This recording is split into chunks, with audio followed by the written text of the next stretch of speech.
So hello എല്ലാവർക്കും welcome back. അപ്പോൾ ഇന്ന് നമ്മുടെ കയ്യിലുള്ളത് G-Shockൻ്റെ GM2100 എന്ന് പറഞ്ഞൊരു വാച്ചാണ്. അപ്പോൾ അത്യാവശ്യം കാഷ്വൽ ആൻഡ് ഫോമൽ നമുക്ക് രണ്ട് ഒക്കേഷനിൽ യൂസ് ചെയ്യാൻ പറ്റുന്ന നല്ലൊരു വാച്ച് നിങ്ങൾ നോക്കുന്നുണ്ടെങ്കിൽ G-Shockൻ്റെ ഈ ഒരു വാച്ച് എടുക്കാം. അപ്പോൾ ഇതിൻ്റെ കേസ് വരുന്നത് ഫുള്ളി സ്റ്റെയിൻലെസ് സ്റ്റീലാണ് വരുന്നത്. പിന്നെ അതുപോലെ തന്നെ ഒക്ടഗണൽ ഷേപ്പാണ് വരുന്നത്. അപ്പോൾ അതുകൊണ്ട് തന്നെ നമ്മുടെ റെഗുലറായിട്ട് വരുന്ന G-Shockനെ കമ്പയർ ചെയ്യുന്ന സമയത്ത് ഒരുപാട് കാണാനൊരു ഡിഫറെൻ്റ് ആയിട്ടുള്ള വാച്ചാണ് G-Shockൻ്റെ GM എന്ന് പറയുന്ന ഈ ഒരു വാച്ച്.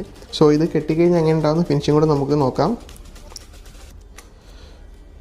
അപ്പോൾ കെട്ടിക്കഴിഞ്ഞാൽ നല്ല കറക്റ്റ് ഫിറ്റിങ്സിൽ കറക്റ്റായിട്ട് കൈ കിടക്കും, കാണാൻ നല്ല രസമാണ്. പ്രത്യേകിച്ച് നമുക്കിത് പോളിഷ്ഡ് ആയിട്ടുള്ളൊരു സ്റ്റെയിൻലെസ് സ്റ്റീൽ ആയതുകൊണ്ട് തന്നെ നല്ല ഡേ ലൈറ്റിലും വെളിച്ചമുള്ള സ്ഥലത്ത് നോക്കുന്ന സമയത്ത് ചെറുതായിട്ട് ഷൈനിങ് അടിക്കും. അപ്പോൾ നമുക്ക് എപ്പോഴും ഒരു പ്രീമിയം ഫീലിംഗ് കിട്ടുന്നൊരു വാച്ചാണ് G-Shockൻ്റെ GM2100 എന്ന് പറയുന്നത്.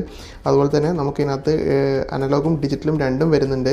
അതുകൊണ്ട് തന്നെ നമുക്ക് രണ്ട് സമയം നമുക്കിതിനകത്ത് ഈസിലി നോക്കാൻ പറ്റും. അതുപോലെ ഇതിനകത്തൊരു ഡേൻ്റെ ഇത് നോക്കാൻ വേണ്ടിയിട്ടുള്ളൊരു ഓപ്ഷൻ കൊടുത്തിട്ടുണ്ട്. പിന്നെ അതുപോലെ ഡേറ്റ് നോക്കണമെന്നുണ്ടെങ്കിൽ നിങ്ങൾക്ക് ഇതിനകത്ത് ഡേറ്റ് സെറ്റ് ചെയ്യാം.